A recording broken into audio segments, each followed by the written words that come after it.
Good evening, I'm Sapsanamma. Let's begin with the headlines of the hour. Premier Dahal dissatisfied with budget implementation directs the Finance Ministry and National Planning Commission to allocate budget for projects that are in the bank. Dairy farmers across the country staged protests at highways demanding for the release of due payments. CPN urges the government to revise its budget priorities for the next fiscal. At least 104 killed in Israel's massacre in northern Gaza as Palestinians rush to collect food aid. Israel's war on Gaza has continued for the 146th day. And Michael Levitt scores a century as the Netherlands defeats Namibia by 59 runs at the Nepal Tri-Nation T20I series.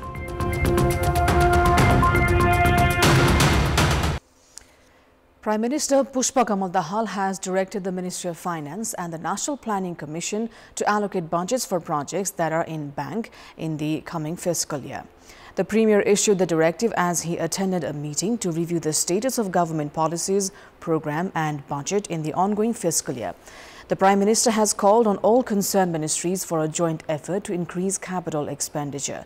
The government has not been able to spend more than 23.39% of its budget in more than 8 months of the ongoing fiscal year.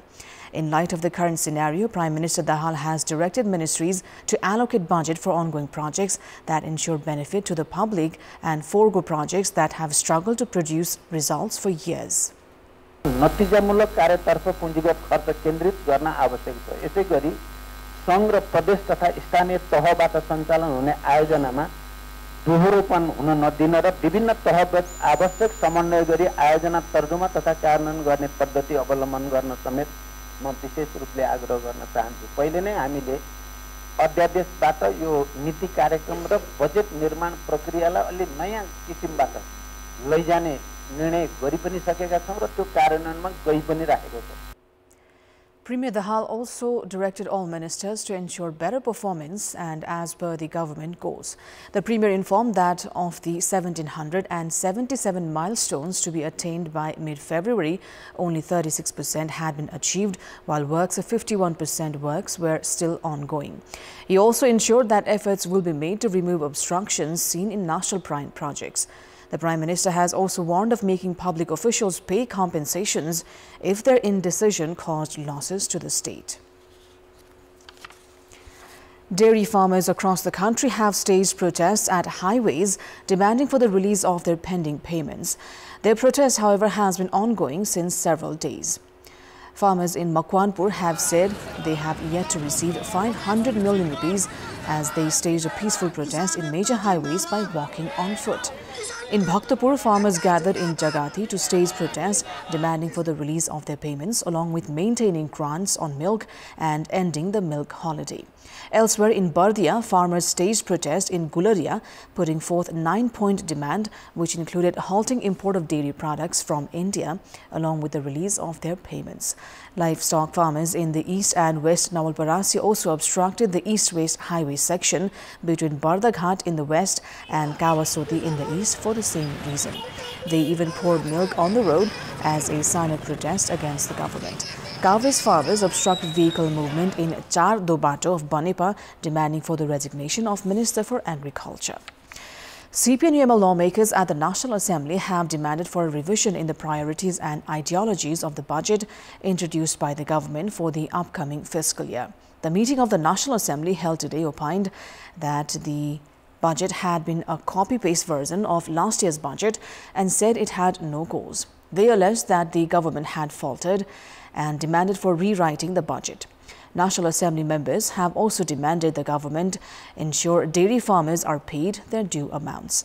A few lawmakers also demanded the regular session at the upper house be called only after the government addresses the questions concerning the general public. The police administration have removed the ropes put up in footpaths near sensitive areas like the Federal Parliament building, Singadarwar and Balwatar among others, prohibiting pedestrians from using the space in the wake of the protest staged by victims of microfinances earlier this week. This comes after widespread criticisms. On Monday, victims of microfinances had breached the premises of Parliament building and protested in demands for justice, following which the local police administration closed sensitive areas of pedestrians. General public were compelled to walk through the roads as a result.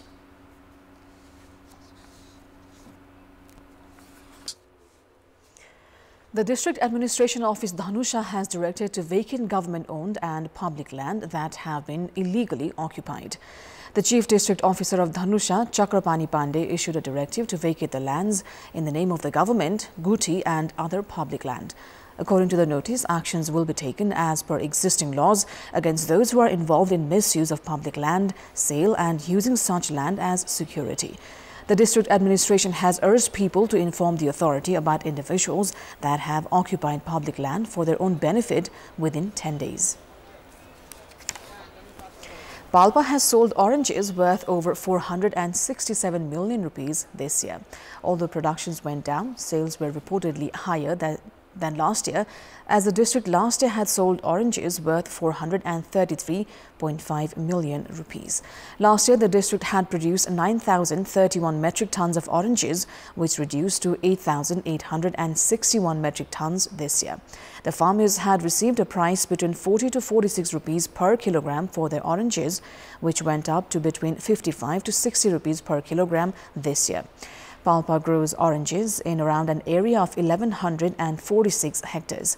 The most oranges are grown in Raina Devi at an area of 446 hectares. Likewise, 390 hectares of land in Ribdikot, 67 in Tanchin municipality and 111 hectares in Bagnas Kali are used for orange plantation. Oranges grown in Palpa are supplied to Butwal, Pokhara, Bhairahawa, Chitwan, Narayangad and Nepalganj among others. Problems have been witnessed in the implementation of the infrastructure development project allocated by the Ministry of Urban Development for Dhankuta municipality due to a failure in management of land and budget. The construction of a commercial building in Dhankuta for youth entrepreneurs who wish to start new businesses have yet to gain momentum as the required land has not been managed. The building is said to be constructed at an investment of 6 million rupees. Likewise, works of management of drainage have also remained halted amid failure to finalize the project site. A budget of 5 million rupees has already been approved by the Ministry for Urban Development for the drainage system management. Construction of Dhankuta Assembly Hall has also not begun, saying that the budget had not been allocated as per the demand. The ministry had allocated 7 million rupees in the ongoing fiscal year for the construction of the structure, which is expected to cost 180 million rupees. The local authority has said that construction of commercial building for youths and drainage system management will begin soon, even if Dhankuta Assembly Hall project has yet to be halted. The ministry has allocated budget for 26 projects of infrastructure development and management for Dhankuta in the ongoing fiscal year. Time now for international update.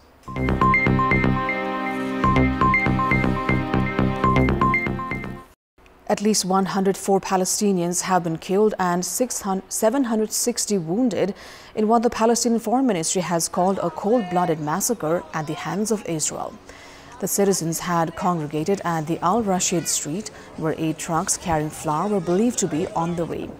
Al Jazeera's Ismail Al-Khal said that after opening fire, Israeli tanks advanced and ran over many of the dead and injured bodies.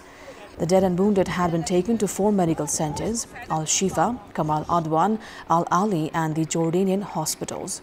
Ambulances could not reach the area as roads had been totally destroyed. The mass shooting was the latest instance of systemic attacks on hungry people waiting for scraps of food. Over the past few days, Palestinians gathered in large groups waiting for 8 trucks on Salah al-Din Street near Gaza City have been shot at by Israeli forces. Recently, a truck that was supposed to deliver aid to people in Gaza tragically turned into the truck carrying those injured and killed. With aid agencies unable to deliver supplies to northern Gaza since January 23rd, many are taking a long trek towards the south on foot. More than 30,000 Palestinians have now been killed in Gaza since 7th of October, the Hamas-run health ministry has said. That number equates to about 1.3% of the 2.3 million population of the territory, the latest grim marker of the awful toll of this war. The ministry has said that the majority of those killed were women and children. Its figures do not differentiate between civilians and fighters when identifying those killed. In its daily update today, the ministry said 81 people had been killed in the last 24 hours, bringing the total to 30,035 at least. The actual number of dead is likely to be far higher, as the count does not include those who have not reached hospitals. Among them, thousands of people still lost under the rubble of buildings hit by Israeli airstrikes. More than 70,000 injured people have been registered by the Gaza Ministry of Health, which is the only official source for casualties. The World Health Organization has said it has a long-standing cooperation with the Gaza body and that it has good capacity in data analysis. Its previous reporting has been considered credible and well developed by the UN agency. An explosion was witnessed in Lebanon from across the border in northern Israel earlier today. The armed wing of Palestinian militant group Hamas said it launched 2 missile salvos consisting of 40 Grad missiles from southern Lebanon into northern Israel. Al-Qassam Brigade said in a statement on its Telegram channel it had bombed the headquarters of the 769th Eastern Brigade and the airport barracks in Beit Hillel. Lebanon's Hezbollah on Tuesday said it had launched a volley of rockets at an Israeli aerial surveillance base in response to the Israeli military's deepest attack yet into Lebanese territory. Hezbollah has been exchanging a near-daily fire with Israel across Lebanon's southern border since October 8th, a day after a bloody Hamas assault in southern Israel that triggered a fierce Israeli land, air and sea offensive in the Gaza Strip. The French Senate has voted favorably on a bill to inscribe the right to abortion in the Constitution. Women have had a legal right to abortion in France since a law adopted in 1974. That law has been updated several times since, with the latest modification in February 2022 extending access to abortion to 14 weeks of pregnancy from 12. Far-left lawmaker Mathilde Panot put forward the bill at the National Assembly, which voted to pass it in November 2022.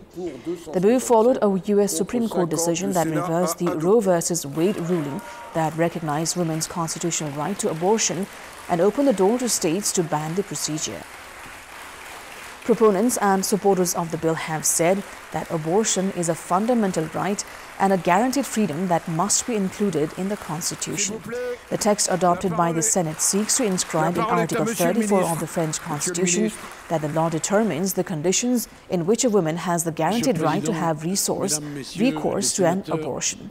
The next step to finalize the inscription is for the National Assembly and the Senate to hold a Congress in Versailles in which 2/3 majority vote is needed.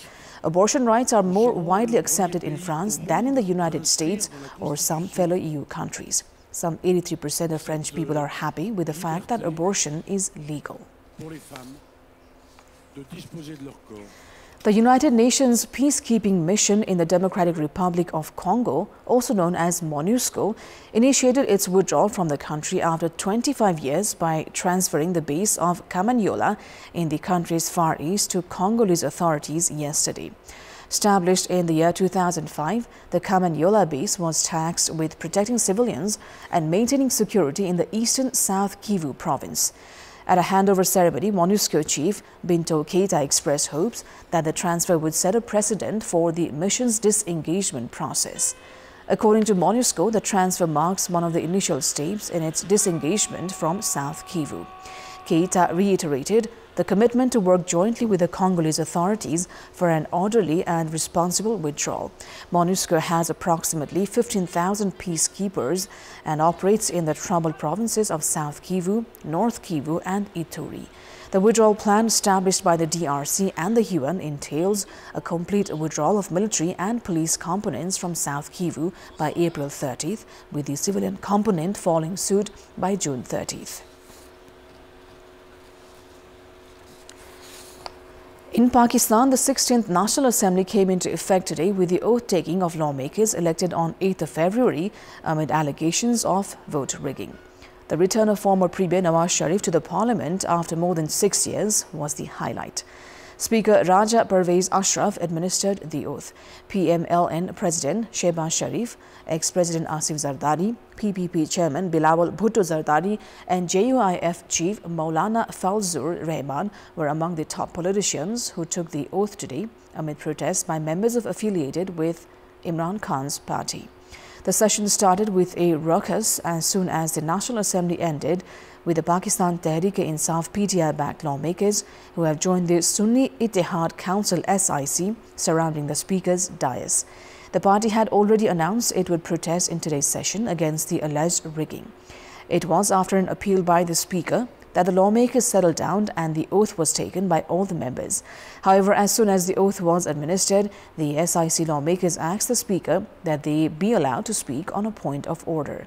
But their request was turned down as the Speaker informed that they could raise the point of order after they had signed the roll of member register.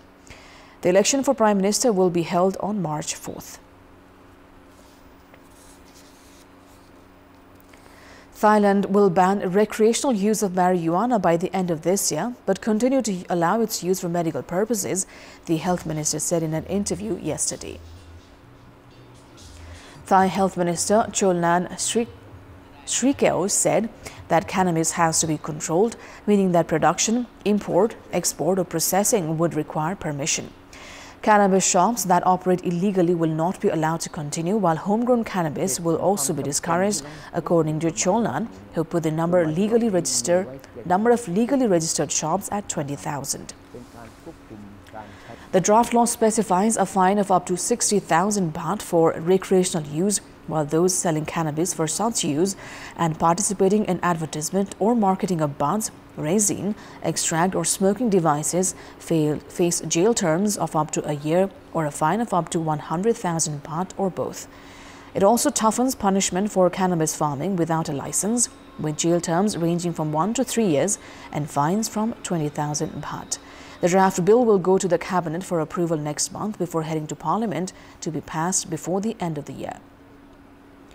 After Thailand became the first country in Southeast Asia to free up medicinal use in 2018 and then recreational use in 2022, tens of thousands of cannabis shops have sprung up in an industry projected to be worth up to $1.2 billion by next year. It is time now for our segment Public Pulse, where you text us with your opinion. The question is, who is responsible to avoid the exodus of football players? Your options are A. NFA, B. National Sports Council, and C. Players themselves. The voting is on. Type NEWS, select your option A, B or C and send it to 34001 to share your opinion with us. That is all for the moment. Thank you for watching. Bye for now.